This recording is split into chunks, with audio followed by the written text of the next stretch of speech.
Welcome back.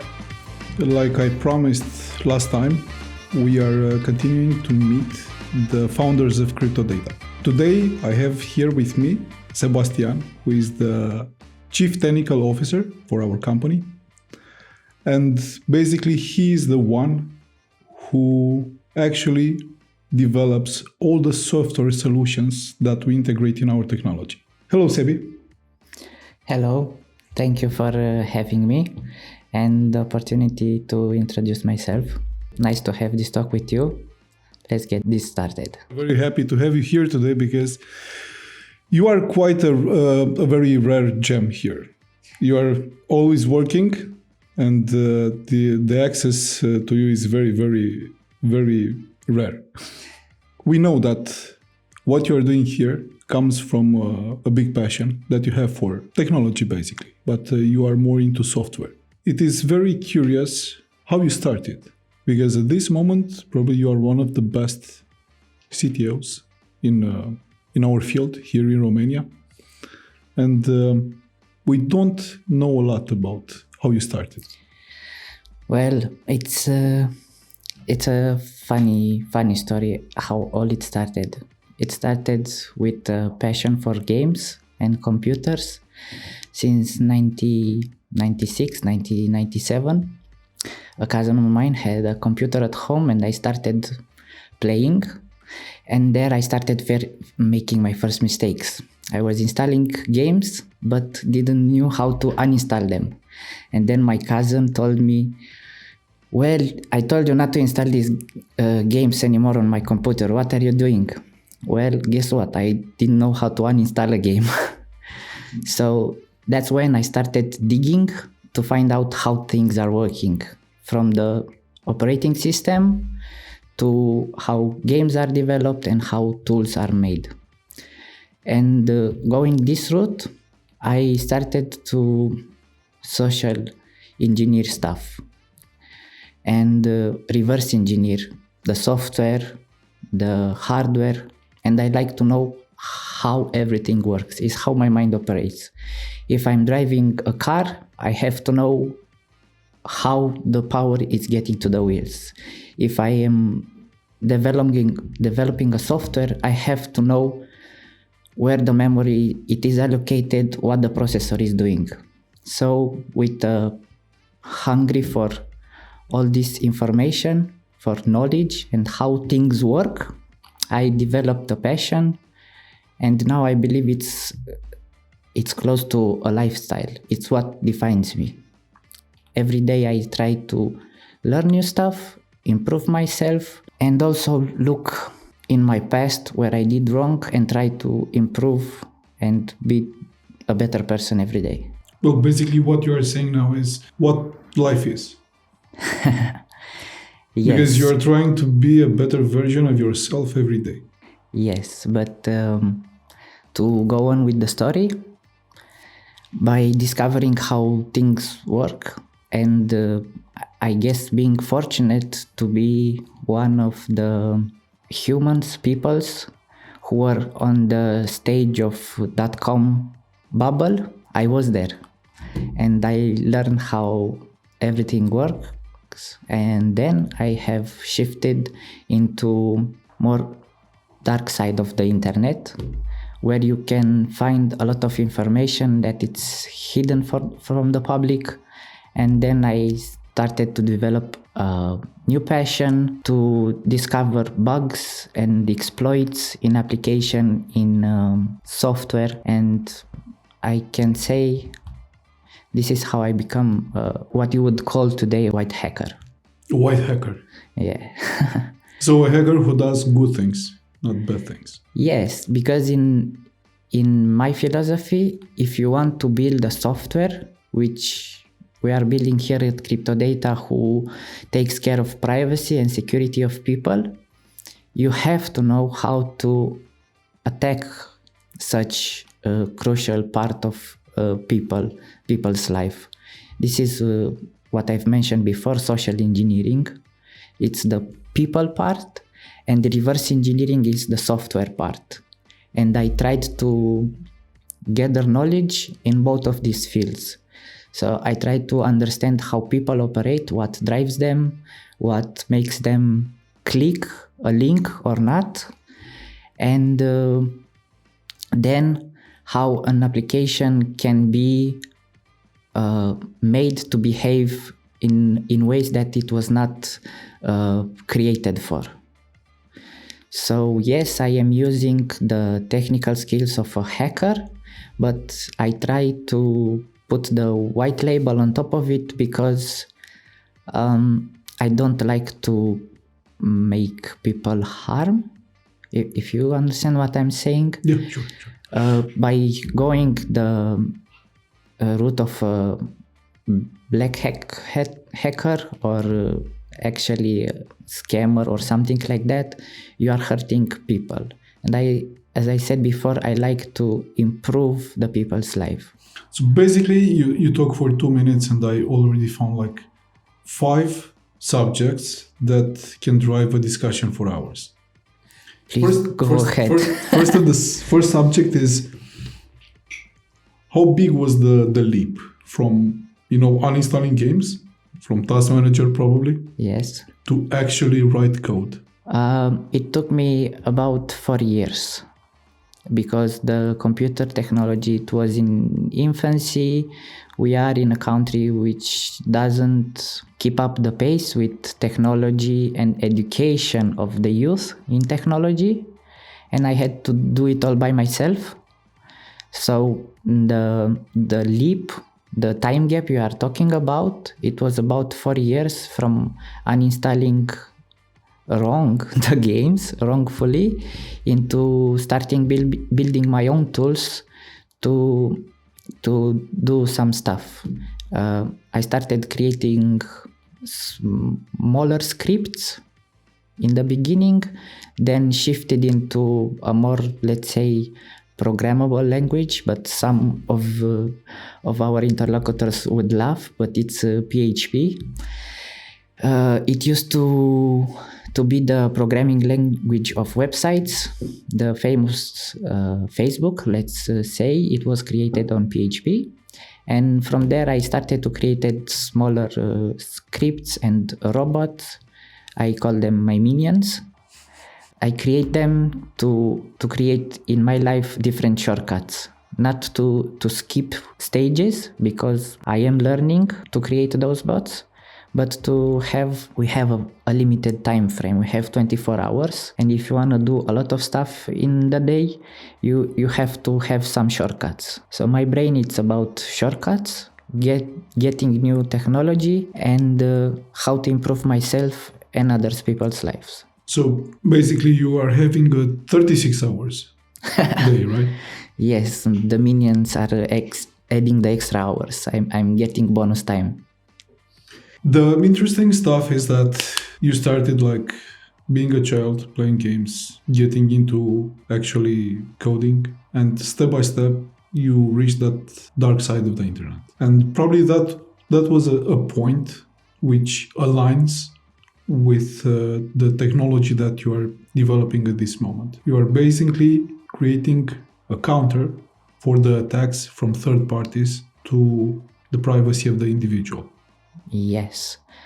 Well, basically what you are saying, I've been there, I've done that, I know what harm can be done, and maybe it's a little far-fetched, but I took it upon myself to fix these problems, and I am trying, but I am not a very good communicator, to educate the people around me what are the harms out there. Because I've been there and I dipped my toes, as you say, in those things. I've seen how far things can go, and I don't want to be a part of that. I want to be a part on the side of the history where people did something good, not something bad. We have, like, as a species, we are very young species, but if we look in our history, all we did is harm between humans, and I don't want to be on that side of the history. If I can help one people in my life, I'm gonna do it. This is more of a life philosophy than a job, but in the same time, I'm aware that what you're doing now is not only about pressing some buttons. creating some softwares. It's about a legacy that you want to build. And all the big things were created from small steps. And CryptoDATA was the first company who made some steps into privacy and protecting the personal life of the individual. Yeah. So in my introduction, I talk about with you how I got here, but somewhere in between, it's where I met Bogdan and Ovidiu, and I saw in them somebody who I can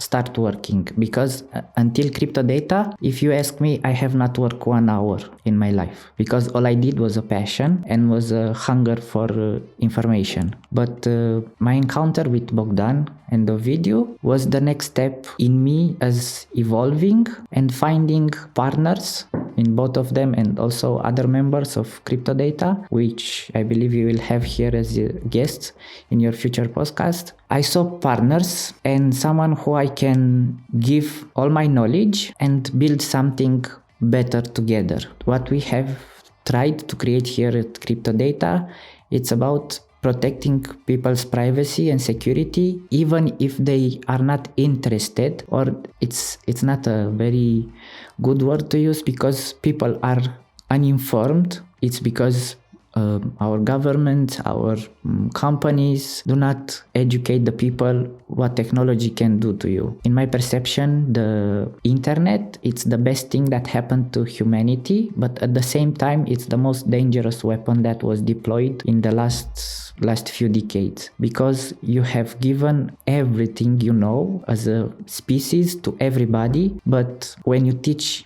a kid how to use tools, you give them the tools and then you teach them how to use them. The internet, it's a tool for us, but there is very few or almost none, non-existent education material how to use the internet for your own, not benefit, but to be safe. Because I can tell you some stories where people got their information online in a social platform, and from there they got into the hands of the bad guys on the internet, and from extortion, from scams, which everybody knows, people have fallen victims like dominoes. Here at CryptoDATA, we try to protect the privacy and the security of people, even if they don't want it per se, but after they try and understand our products and see what features we try to develop for them, people start to understand why we have developed this. So Bogdan had the vision to create this technology, and he gave me all the power to do this possible. So we try to create products that empower people every day. You were talking about education a few minutes ago. Yes. The products that you are working to develop are not working, or they are not meeting the purpose if the people are not educated. Should CryptoDATA do more for educating the people towards privacy? It's something that I discussed with Bogdan and Ovidiu last time. Yeah. We have the idea that we need the privacy, but actually we are not doing anything in this direction. We need an app. We want to use an app, so we'll just press allow to everything that shows on the screen. And maybe some of these tick marks are affecting our privacy, but the end is more important than the actual privacy. Which is the best compromise that we can do in order to use the apps that we want, but still protect our privacy?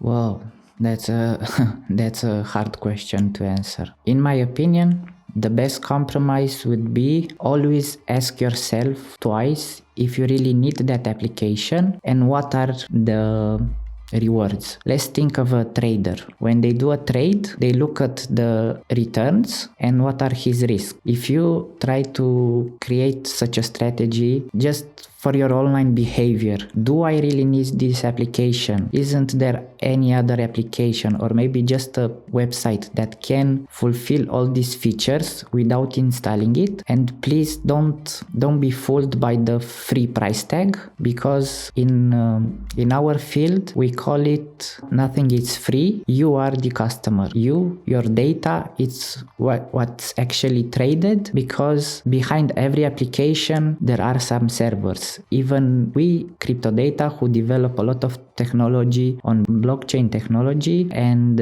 we try to be as little as possible reliable on servers. Those servers incur some costs, and the companies offering that software free, they will have to pay those costs in the end. They also have to pay some developers, so nothing is free actually on the internet. And also, what I have witnessed actually in my family, my wife, I am all about privacy and security, and you know me, how I am. I'm not giving you the phone to nobody, my personal phone. I work with her in a coffee shop, I won't name it, and then for a free coffee she handed all her details, and I was staying there and I was asking myself what I have done wrong. Well, it's what you mentioned before in the question. It's education. I am building the tools, but I am unable to educate others. What we as a company can do is to create materials for people to understand why and what our personal data means. Because for us, it's our personal identity, but in the backend, let's use a term from the programming world, in the backend, you are just a number and they are just collecting some dots. This email, this phone number, this purchase, this location, and this is how you get a profile on all the people, and this is how you target them for better ads, for better serving of the content. We have become the slaves of endorphin apps, the apps that for a like release hormone in your brain where people are happy just because they received 2 likes for a picture, just because they saw somebody going at the beach. But we have created also false realities where our online persona, it's very different from our self-individual. It's like we live in fantasy worlds, we create fake stories, but behind we have started to see a lot of clips now where you see Instagram versus reality. And what we can do is to educate people. It's better to be yourself, the same person that you are offline, to be the same person online. Because to be honest, life it's not about happiness and only happiness. We have our ups and downs, and we must be prepared for the downs also. And if we have problems in our private lives, I don't say to put them online. Actually, I have disconnected from all the major online platforms because they don't represent me anymore. Yes, it's technology. Yes, it's what I am doing, but it doesn't define me anymore. Yeah, but at the same time, a social platform can be a very important means of communication with old friends, with colleagues from high school. You know, it's only like few percent of the utility of the social platform that keeps you in touch with people who are away, and that's the only tool that you have to keep in touch with them. Yes, you are correct. I have not said people deplatform yourself. I just said do not create alter egos. Yes, do not create alter egos and try to find all the beautiful things that you can have from a social platform. I am different. I'm not a social person. That's why I did all this. But for everybody, as I said in the beginning, the internet, all the applications that came on top of them, it's a real wonder for me, because the internet should be named the 8th wonder of the world for me. But also we have to get more educated how to use these tools, because yes, I have found on social platforms a lot of friends, let's say people I have known and cared for in the past, and the only way of finding them was the internet. It is a wonderful tool for people to use, but we have to be more aware that there are a lot of bad people, bad actors. We have companies who try to sell your data, and then we have people who try to create customer profiles. Yes. And then based on that, they ruin people's lives. Well, this is the bad part of the internet. Everything on this world have some duality, right? Yes. Nothing is good and only good. Nothing is bad and only bad. This is the life. Yeah.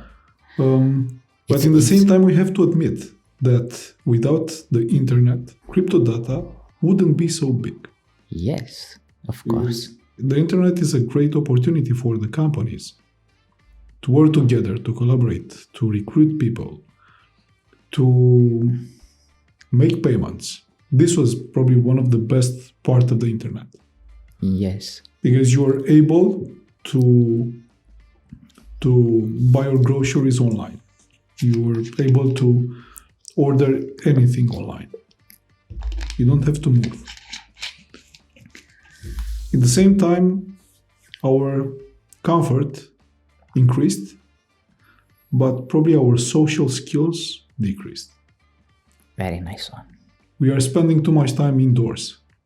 And you are the guy with the big brains from the company. And you are a father. How do you see the world in like 30 years? A world where your kid will grow and live. Yeah.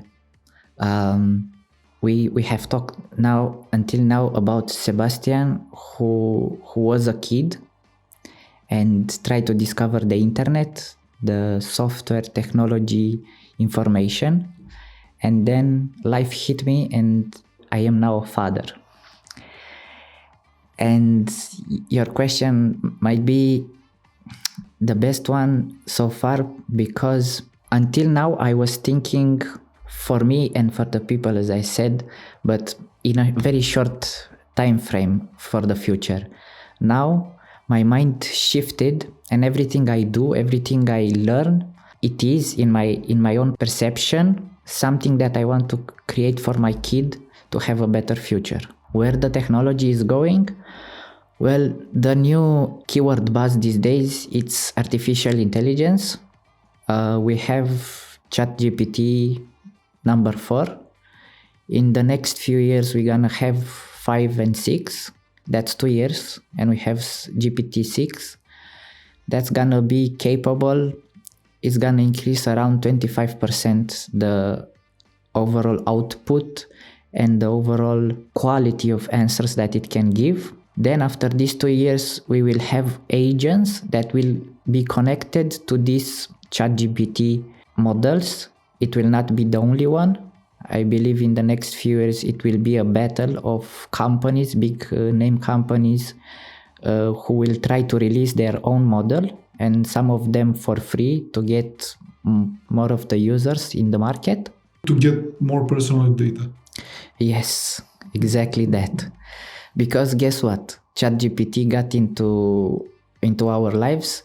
Everybody knows that is the fastest growing technology per customer acquisition. They got to 200 million in less than a month. Facebook got there in 5 years. So take that into perspective. And people started asking personal questions, which is not very harm for a model to be trained on. Like, I have a kid and he has a flu. Should I go to the doctor now or should I wait until tomorrow? That's not very dangerous. But when you start to upload documents from your company and ask them to make analysis, and I saw a lot of people on different social platforms bragging how they upload such reports. You basically give them all your company's knowledge for free to them. To go a little step further, we will have agents that can connect to these AI models. The agents will be able to run software on your computer or on your phone. I believe in 5 years, every big company that have created smartphone technology, we know the big names. Also, CryptoDATA, I believe, will be able to develop this technology in 5 years, where we all will have ChatGPT on our phones. Not uploading data to them, but also connected to agents. This is 5 years from now, and it's very scary. Think of it, if you saw Iron Man, and you know Jarvis, how he was talking to him and asked him, ChatGPT 6 will be able to write programs they will replace me. You will just have to know what to ask them. So in the next 5 years, you could be in my shoes just by having ChatGPT on your phone with agents connected to internet and everything. And if internet was bad, this technology can be scary, but I will not be the one who's saying it will ruin our future. If we think a little, like I said before, dumb down everything to the smallest possible unit that can represent it, AI for us, it's another tool.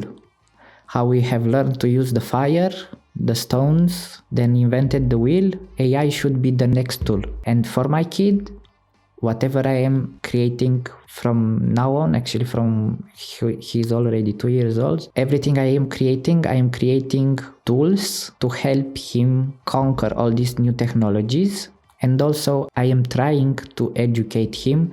Yes, it's young now, but in the next few years, I'm gonna try to educate him how to use these tools for his best own interest, because I believe it's the next step in our evolution as a species. If you ask me, AI, if everybody on internet is saying AI will ruin our life, it will be Matrix, if you think about it, where machines took control and used humans as batteries. I don't see that, because I know what actually the technology is, and now it's just people, humans actually, are more prone to bad stuff to keep it in their mind.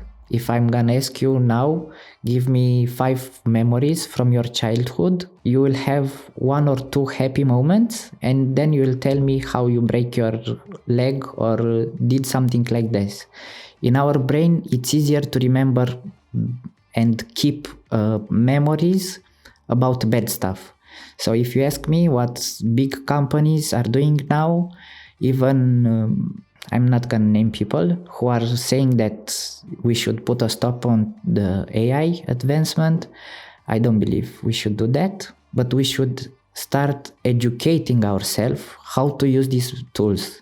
Because yes, you will be able to replace me as a programmer in 10 years, but you will not be able to replace me as a human who can create technology just by imagining it. And the AI will not be there, even if we reach singularity, which I believe it's gonna be in the next 25 years. The singularity is where the machine, the AI, gets to the level of human consciousness. Do you think this is really possible? Yes. Why? You cannot replace a human, because it's more to it. Not only the intelligence, not only the body itself, the experience, but we are talking about some feelings. So it's a mixture between all of this in order to make a decision. I don't want to be the guy who brings you bad news, but now our brain, it's more powerful than a normal computer. We don't talk about supercomputers, okay, here, a normal computer. But based on Moore's law, which says that every few years the technology power and the hardware power double itself, I'm gonna be the one who bring you the news that in maximum 3 years, a computer will be able to do the same calculation our brain does. Per second? Yes. Okay. We're gonna have the same speed. Until now, that was one of the roadblocks, because our brain was very powerful. But if you think yourself a moment, what is our brain doing actually? It's a flow of electricity which happens in the processor, and we as a species, we will not be able to put more brains into one head.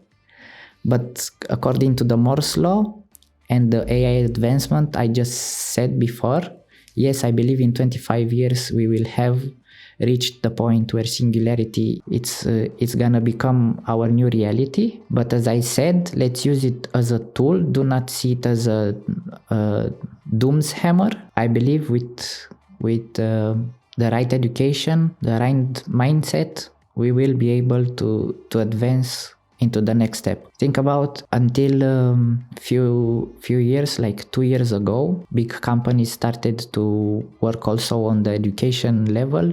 We did not know about our DNA and about how our gene, how our entire protein unfolding. It was at around 25. Protein unfolding means learning about what every protein does in our body.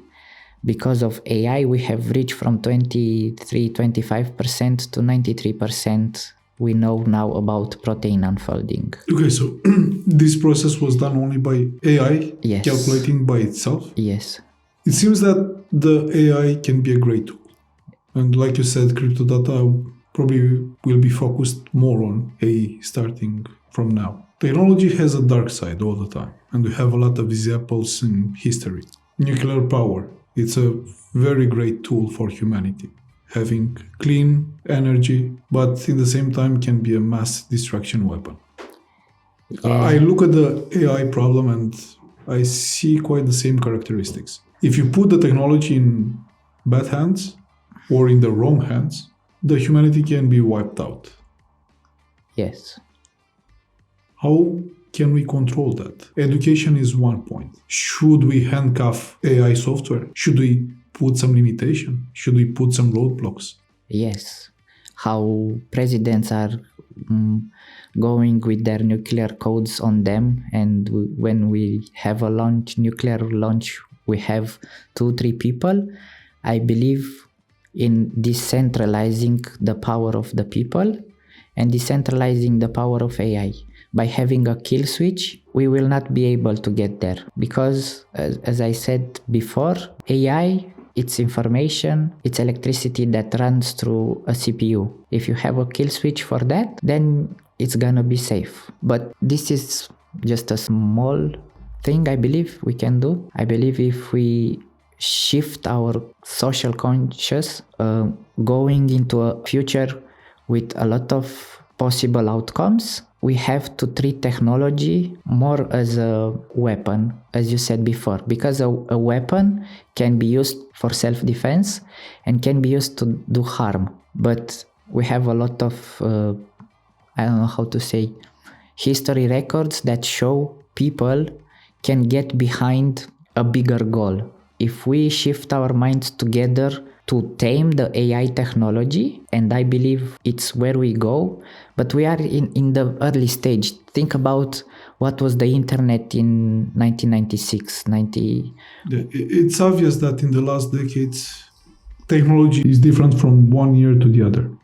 The pace that the technology develops is faster than ever. But related to this, I have a big question for you. Are we growing lazy?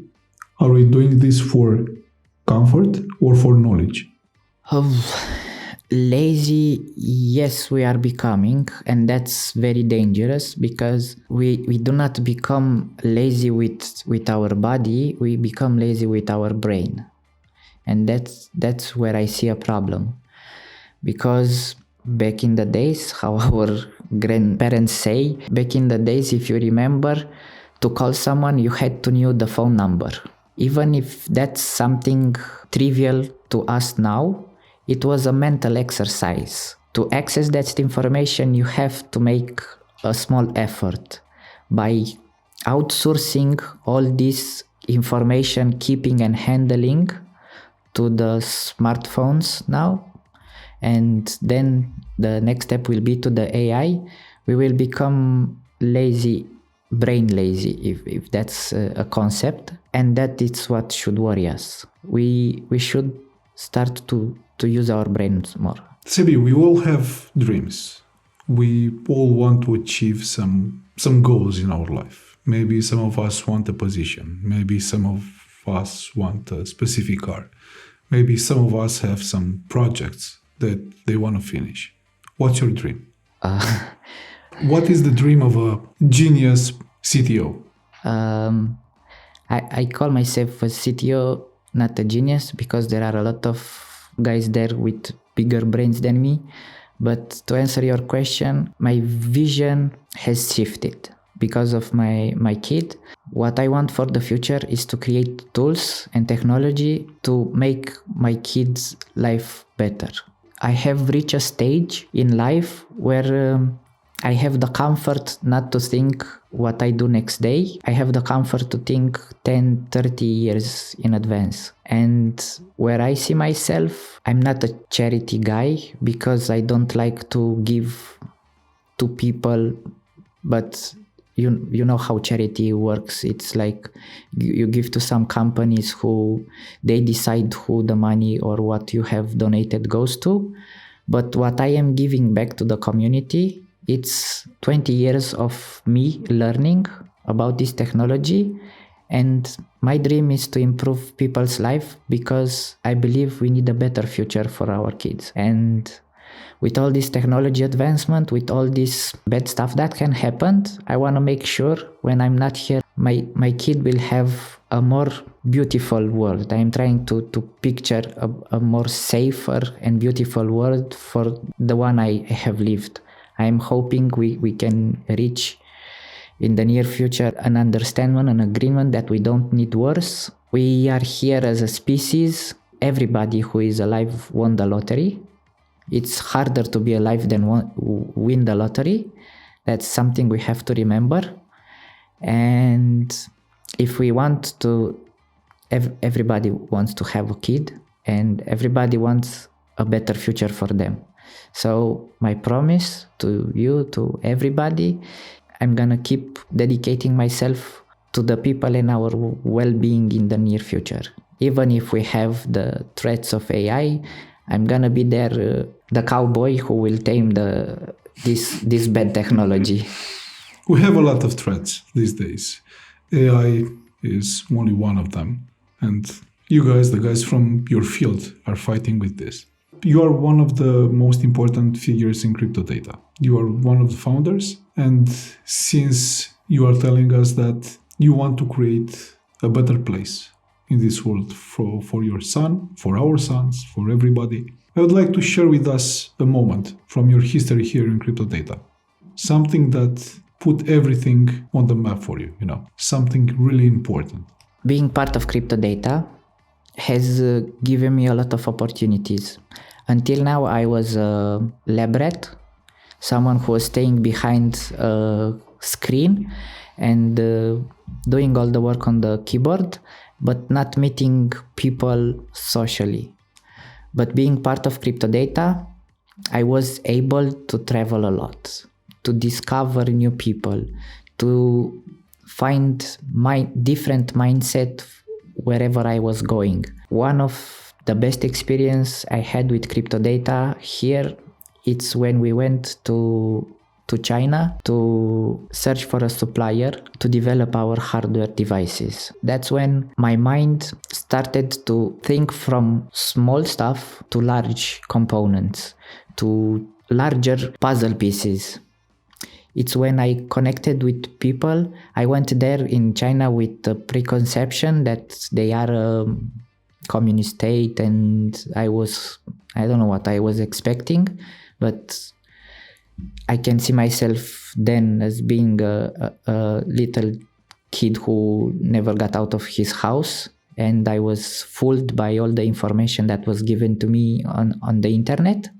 Internet again. Yes. And when I get there, life is different. I see people, they are happy. They understand where they are as a community. They embraced their government, Communist Party, and I can see their life going the same as ours. But I was putting myself, I don't know, into the wrong picture just by thinking they are communist state.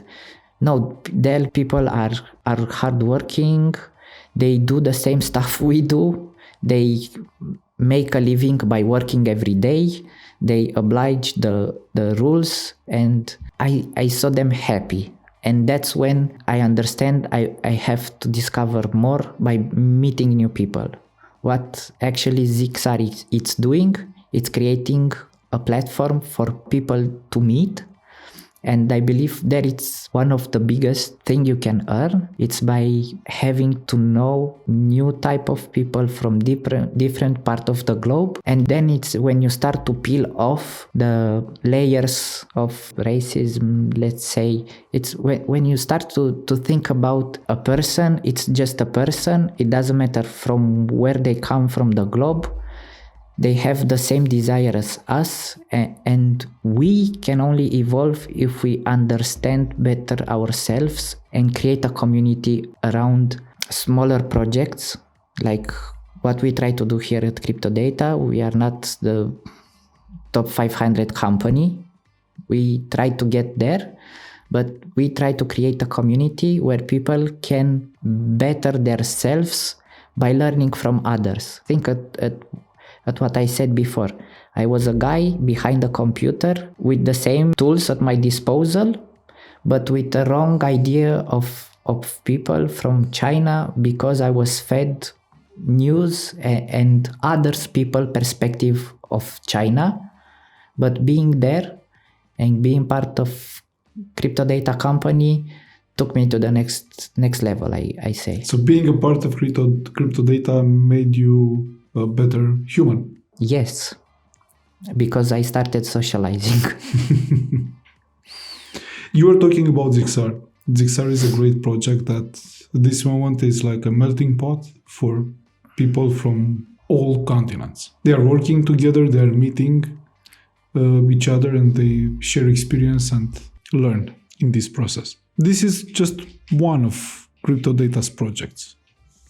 And the most interesting part is that the software that you create, the technologies that you are working on, they can be found in all CryptoDATA's projects. Since last year, CryptoDATA is involved in Moto GP. Yes. What can you tell us about software technology being integrated in this world? That's one question. Well, if we go back to the last question, the next step for me was being part of CryptoDATA. The next step for CryptoDATA is Moto GP, because if you want to evolve, you have to accompany yourself with people that can teach you something. And you have to have this mentality. For the rest of my life, I want to be open to learn new stuff. For CryptoDATA, we have reached a point where Moto GP can get us to the next level. How? It's just a numbers game. Think about how big Moto GP is. They have around 1 billion views online and on TV screen. By putting ourselves there, we have created one of the biggest marketing campaigns we have been able to tap in at this amount of expenses that we have. And then we, CryptoDATA as a company, if we dumb down the CryptoDATA as a company as to one individual, must meet other businesses that can create a network to grow from where we are. So this is our vision.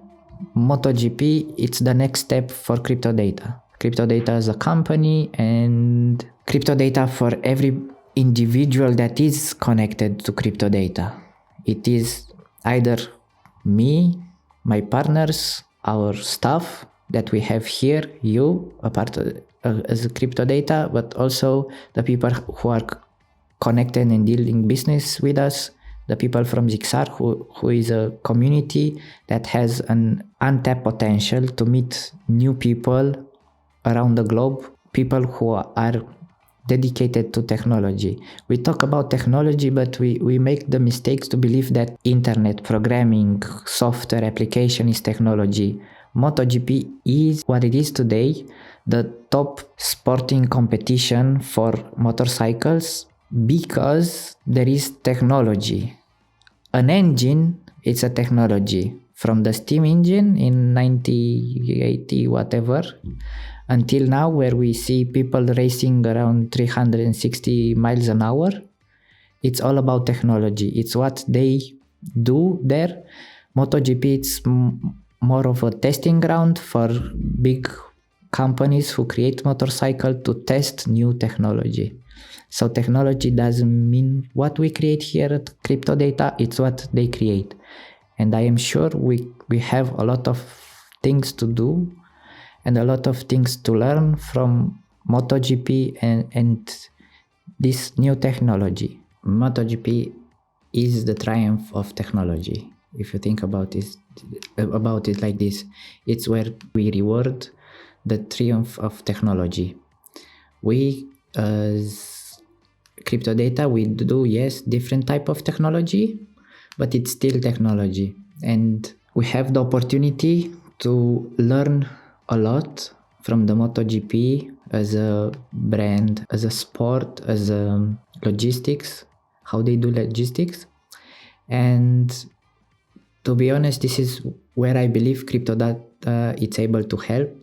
We have developed software that can help companies do their workflow and have a history of all their doings.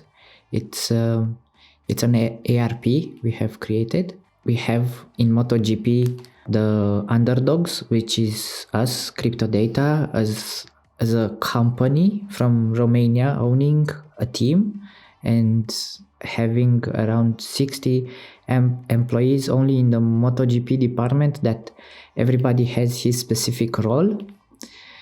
And then we have on the other spectrum companies like Ducati and Aprilia and KTM who develop these monsters, and they can outsource their entire business workflow and then the entire logistics using our ERP.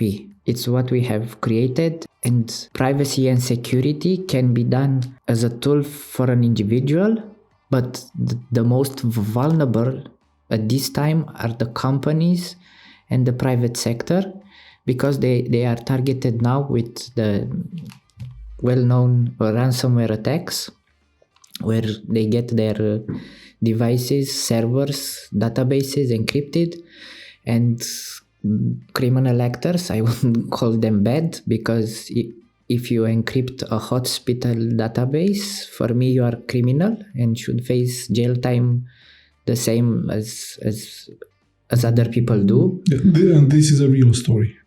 Yes. Can you say, yeah. Yes. Heard about it. And we have created a technology that can help companies overcome this new threat in the market, and also they can still do their business.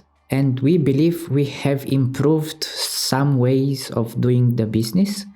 We are in close contact and gathering feedback.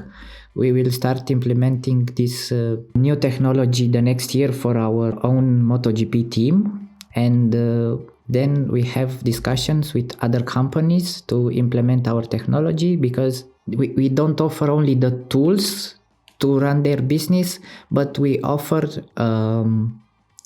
how should I say it?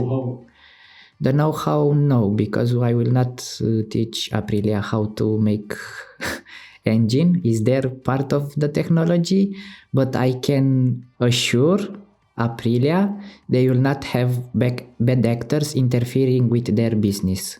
So we try to stop the business interference. Businesses that have these attacks in the past have suffered a lot. And not only them as a company, but also their customers' data was publicly leaked, and a lot of people's life and lifestyle and everything has changed. And we want to be there to help from the individual to big companies having a safer journey through the internet and doing their daily business, whatever you are, an individual or a big company, like, who knows, maybe Aprilia. You were talking about different solutions, different architectures. You were talking about servers earlier.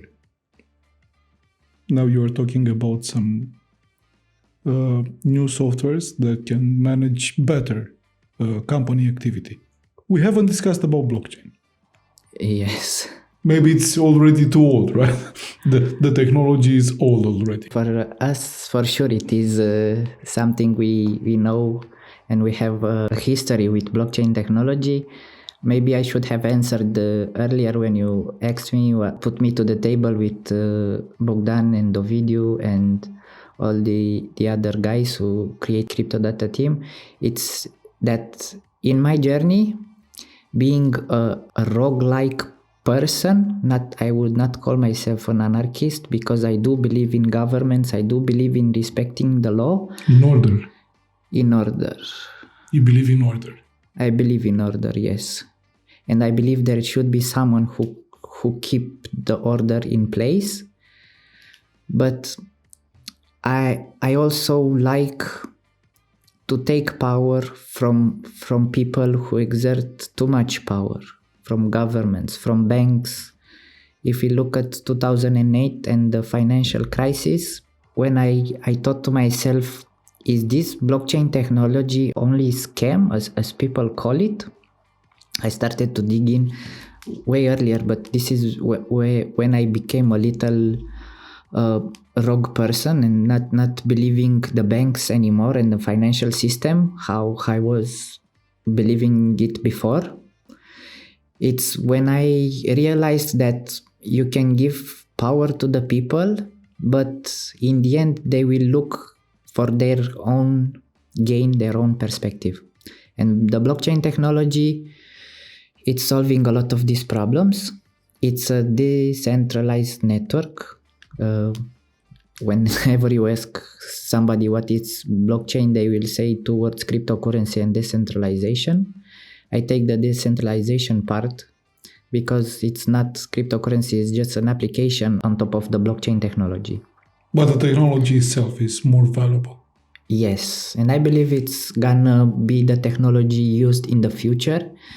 I'm not saying that everything should adopt blockchain technology because it's stupid crazy. I'm not that guy, but I'm telling you, if you want trust in governments, in people, in businesses, we should adopt the open keyword, open ledger, as the blockchain is, where you keep your ledger for the entire transaction public for everybody to see. I would be more inclined to adopt products from a company who is adopting the open ledger technology, because I would know what they are doing. Because all the conspiracy theories that we have these days are of big companies doing harm to the people by using them, by having decentralized decision-making stuff, decentralizing the servers. It's very important because you will not have only one point of failure. You have multiple points, and if you want to have a secure database with whatever you want to keep in it, you should record it in a blockchain technology. When we say blockchain, we say Bitcoin and Ethereum. Everybody who asks what is the blockchain technology, they will say it's a cryptocurrency, and they will say Bitcoin and Ethereum. Yes, Bitcoin, it's the father of the blockchain technology. Ethereum should be the one who got some upgrades, because blockchain, it's well made and it's a tested and over the time, over and over again, a well made technology, but it serves one purpose, and that purpose is only to create transaction between peers and getting out the third party. This is what blockchain technology really accomplishes, removes the third party from the equation.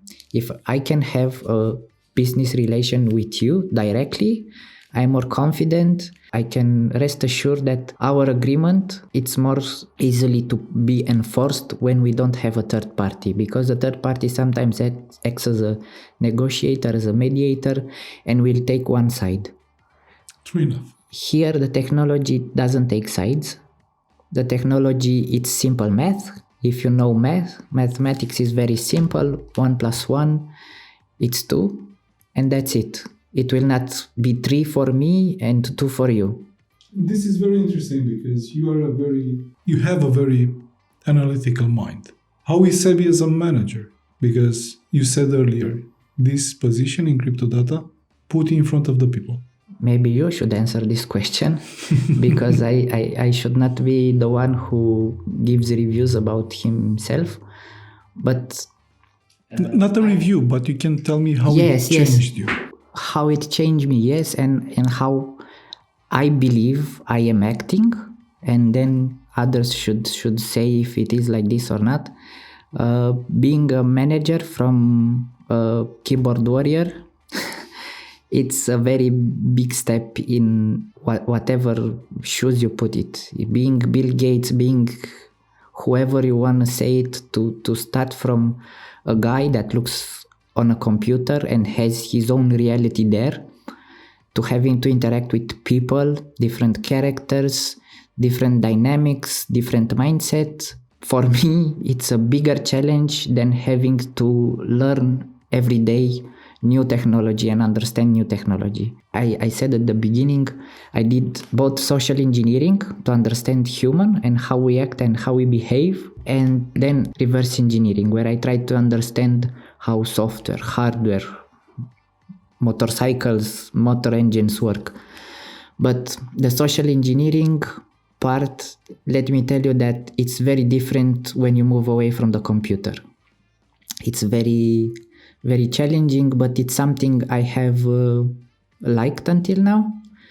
I do not see myself as a leader by enforcing new rules or enforcing new technology.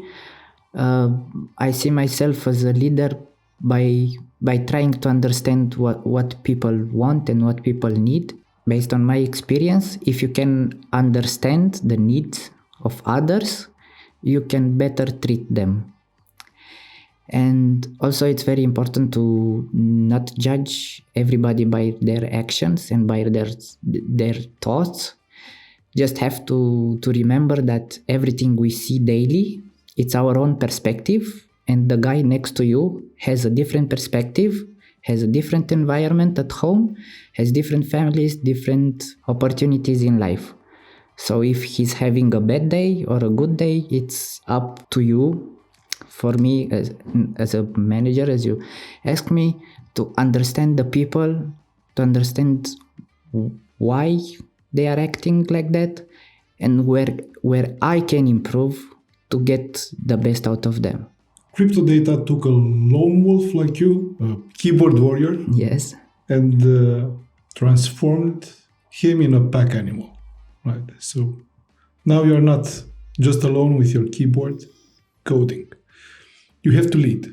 I'm pretty sure that coding is quite specific, but in the same time, there are more ways to skin a cat. Yes. From your position, are you micromanaging? Are you giving directions? How are you fulfilling your tasks? How do you reach your objectives? Like building a software. How do you like to work? If I am involved in a project where I code stuff, it's me doing my best. I give the directions where we go with the technology, because this is why I am here for. You give the directions. You are telling your team, I want this to be done. Do you want the result, or do you tell them, I want this in this way? And if you don't like it, you are changing it, or you are following them step by step to see what they are doing. How I do stuff, it's I give them the tools, and then it's like you give a blank canvas to a painter. You just give him the canvas, you give him the paintbrush, the colors, and he will start painting. This is how I am treating the people I am working with. And also, because of the blockchain mindset, I do not have a hierarchy in my mind. What I want to say is everybody, we are on the same level, and I learn from them as much as they learn from me. But to answer your question, when I am leading people into a project where I am involved, I draw the lines, what technologies we should use, what we must not make, because I told you I know how to break stuff, so I know where to patch things, and then I let them work.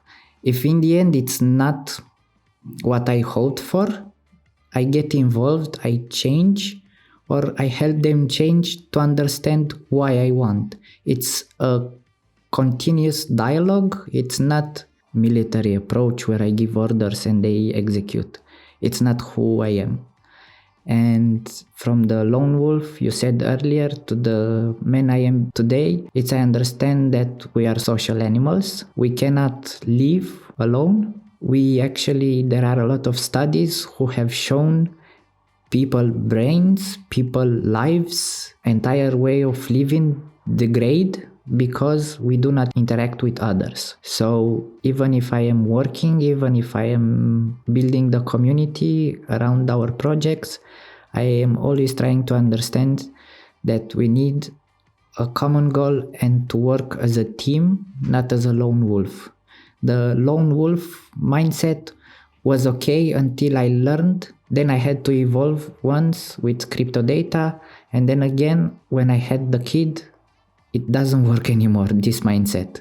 You have to change. You have to understand that little kid's emotion can be seen in other people grown up, and you have to understand that even if it's a difference of 30 years, people have feelings, people have emotions, and you have to know how to understand and how to talk and socialize with others to be better understood. Because sometimes my idea can be crazy to some people. I am not the guy who knows the truth. I am just a guy who learns a lot. But being a self-learned path, I could have made mistakes on the road. So this is why I am trying not to impose stuff on the people, just maybe try to work together as best as I can. Let's parting thoughts.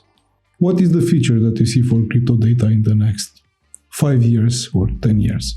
We have evolved from the startup company. We have went to different places. We have shown to the people that we can deliver before we make any promise.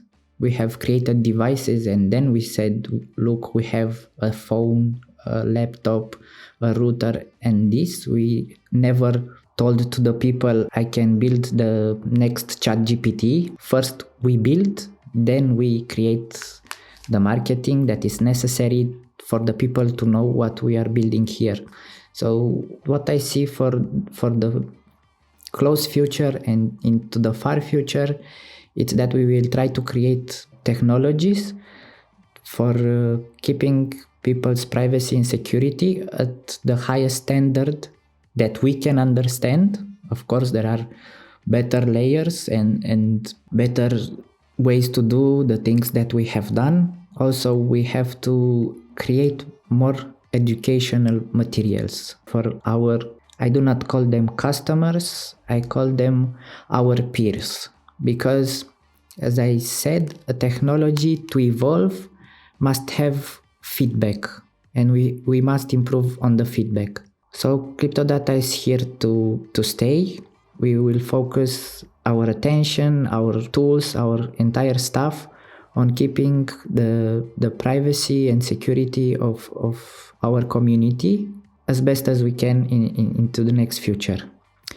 Of course, we will be there when the AI will reach its singularity, and I hope that we will be one of the companies who will give you a comfort that we still are in the market, and we are the guardians of this untapped technology that can revolutionize our entire world. Well, thank you, Sebi. Thank you for your time, and thank you for presenting us who is Sebi the person, not the programmer or the CTO. Thank you for having me. I know I struggle a lot with giving answers, but you have to understand that my mind is going places and I have to focus a little. I am very happy to having me here. I hope whoever is watching the podcast can understand what is the goal and the vision we have for them and for us as a company. Well, thank you for using like regular terms for us to understand you and not use your own language. Thank you for today. Thank you. We had here today our CTO, a brilliant mind with a very, very beautiful soul who is thinking about making world a better place. Next time we will meet the hands who are actually building our products, our engineer.